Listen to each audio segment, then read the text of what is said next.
right at the moment, I don't think we have an existential crisis when it comes to AI.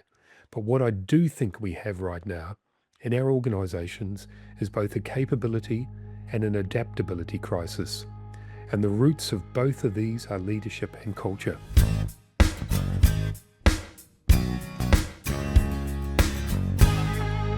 Good morning, everyone, and welcome to the latest The New P&L episode, and the second The New P&L Point episode of the new series.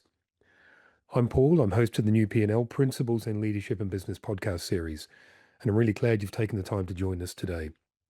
For those who are not familiar with the New P&L to the Point format specifically, it's where I take a specific topic of interest. Perhaps it's been a point raised in a discussion with one of my guests, or it might be just a point or a topical issue that I see out there in the world that I want to explore in a little bit more detail. This week I'm going to explore AI and my views on the crisis label that seems to be so often sitting around and closely attached to it.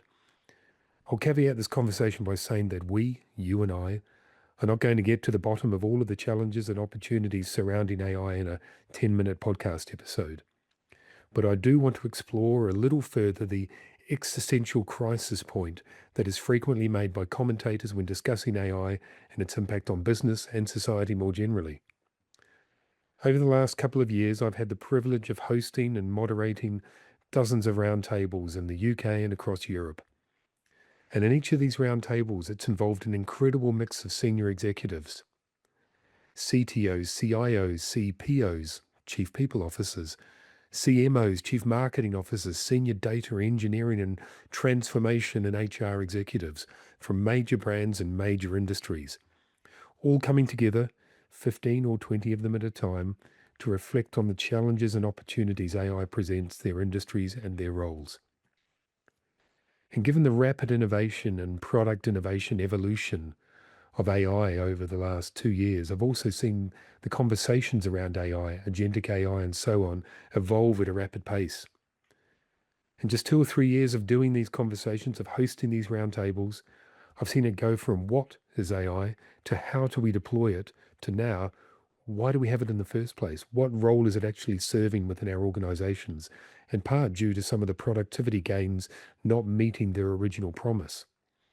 I guess one of the biggest ironies I also see in the sequence of what I've just outlined, what to how to why, that it's probably the wrong way around.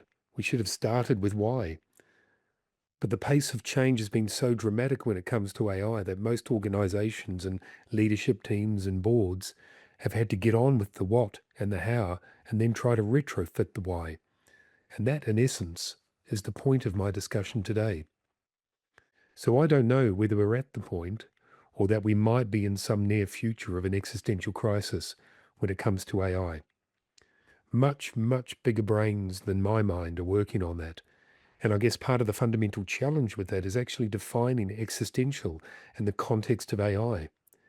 Is it when we reach, if we do, artificial general intelligence or artificial superintelligence?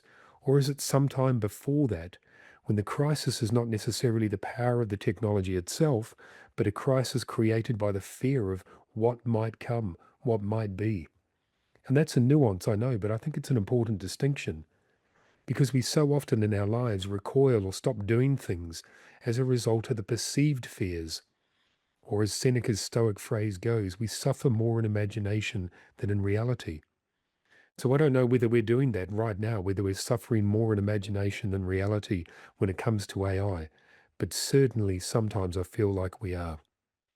So whether we get to AGI, to artificial general intelligence, might almost be ironically irrelevant, because it could simply be the fear of what is happening that forces humanity or businesses to implode. Clearly, I don't know the tipping point for that. I'm not qualified to know. Few of us do. And even those that are qualified don't really know either from what I read, ultimately because it's hard to see a cliff when it's over the horizon. But when you run towards it at speed, you may come across it quicker than you anticipate.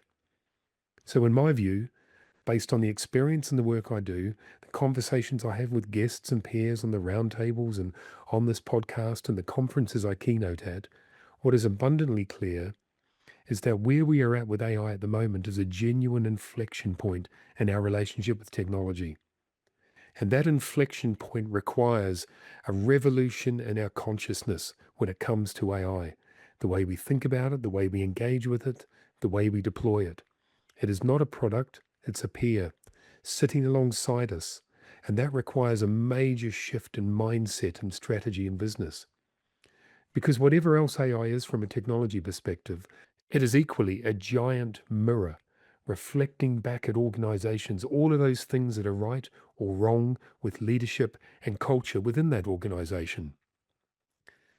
So if you don't have a clear vision for your business, if it's not aligned across the organization and all of the departmental organs of that organization, operational, marketing, logistics, strategic, administrative, and if leadership doesn't truly understand how advanced technologies can underpin and transform all of those elements of a business, then rolling out AI across that business will hold a mirror up to all of that. LLMs, large language models, learning from fragmented, low quality, unclean data sets, or limited data because the silos across those departments haven't been broken down, or unsafe data because the guardrails and the privacy protocols that should be the foundations of AI integration are an afterthought or just not really a thought at all. And if the culture that exists within your business is toxic or passive rather than empowering and collaborative and active, then AI will also hold a giant mirror up to that as well.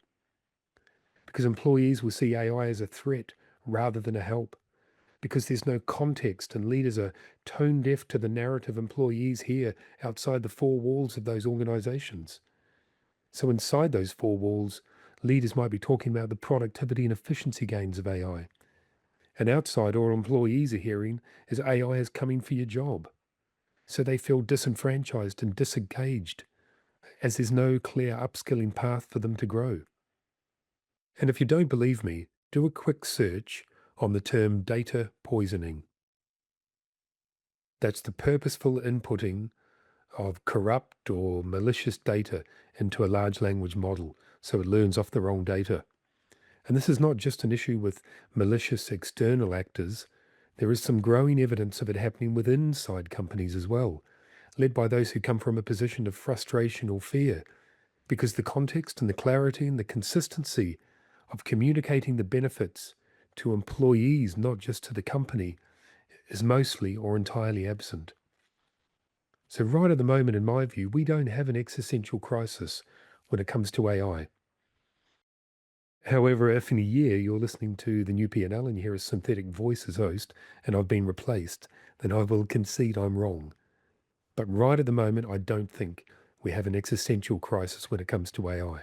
But what I do think we have right now in our organizations is both a capability and an adaptability crisis. And the roots of both of these are leadership and culture. From a leadership perspective, it's adaptability. Leaders with a new or refined set of leadership skills that are needed to lead in the age of AI, with both the foresight and the intelligence and the empathy to understand the extent of the challenge we have, where the opportunities are, and what the fears within their organizations also might be.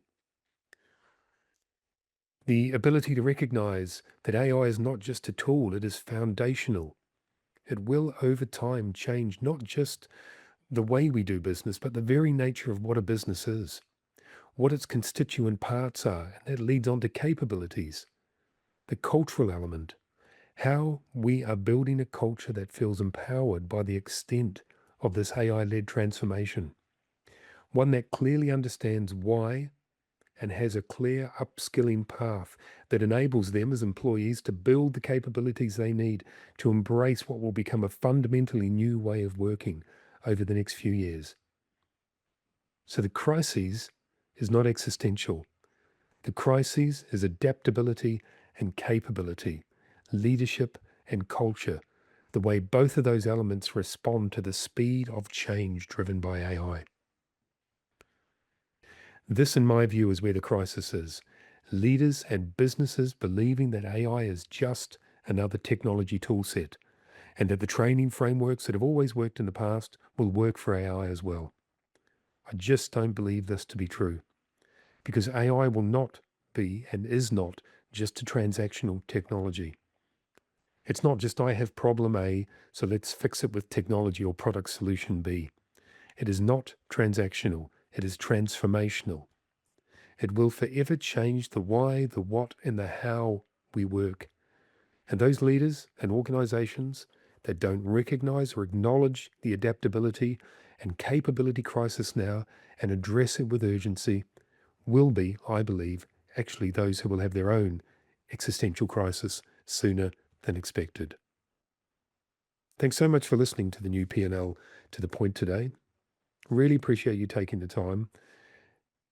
If this has piqued your interest, if it's sparked your interest, if you're thinking about this within your own organization, just reach out. I'm really happy to have a conversation with you to discuss this further and to dig a little bit deeper into some of those issues that I've talked about today and that we face when we look at the possibilities, the probabilities, and the challenges with AI moving forward within our businesses.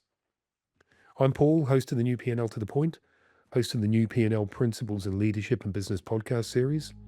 Thank you so much for taking the time to join me today, and I look forward to speaking with you again soon.